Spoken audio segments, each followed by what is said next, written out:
A game I played back in 2021, and it really made me think. When I first played Chinese Parents, I laughed.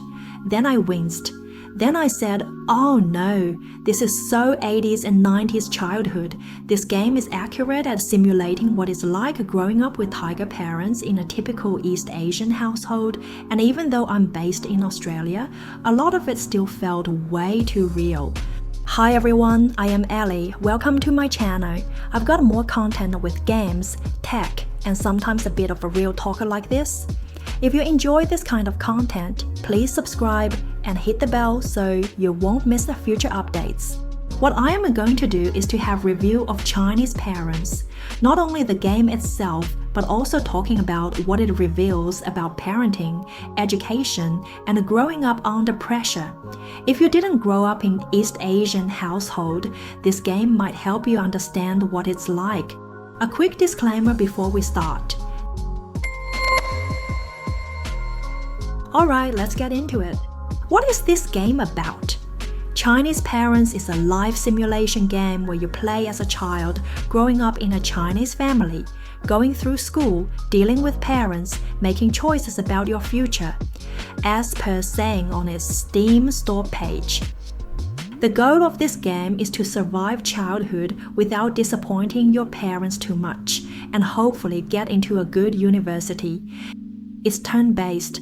Every week, you decide what to study, what activities to do, how to improve your stats, and deal with all kinds of random life events. What really stood out to me is the game's generational system. When you finish one playthrough, your character becomes the parent of the next, and the cycle continues. In real life, many parents carry the pressure they grew up with and accidentally pass it on. The kids didn't get choices, so as parents, they make the choices for them, and as kids, they grow up thinking success is a survival. The game doesn't tell you this, but it shows you in this quiet but powerful way. The cycle continues. That part hit me the most. For the gameplays, you start with some basic stats: IQ, EQ, memory, imagination, and so on. Each week, you choose how to grow. I'll study more, take music classes, rest to reduce stress. You unlock nodes in a mind map to get new skills and bonuses. It looks like there are a lot of systems, but most of them are just stat stacking. Click, grind, repeat.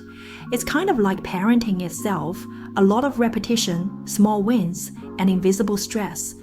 There are also random events like classmates cheating, crushes, getting scolded by parents, but there's no real main story or side stories. I'd say they are slice of life moments. One of the biggest focuses in the game is the Gaokao. That's the university entrance exam in China, and it's high stakes, one shot, and brutally competitive. In the game, and in real life too, your whole childhood kind of leads up to that one moment. Everything revolves around it. Parents go all in tutoring, strict routines, no distractions, vacations, skipped, hobbies, only if they looked good on an application. Every little decision, even who you hang out with or how you spend your weekend, ends up being about one thing. Will this help me get into a good university?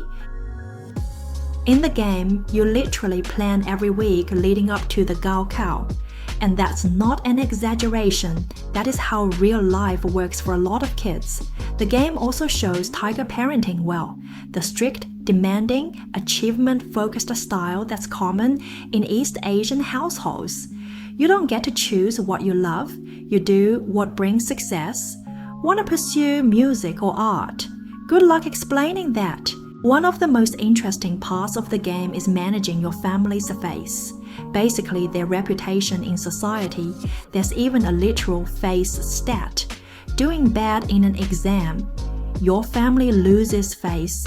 There are also face challenges, where your parents and others compete to protect or boost their status. This reflects a real pressure in Chinese culture, where what others think matters a lot. Nothing to do about your personal growth. It's about how your family looks in front of relatives, neighbors, teachers. That's why failure feels extra heavy. If you didn't grow up in China or in an Asian household, Chinese parents might seem exaggerated.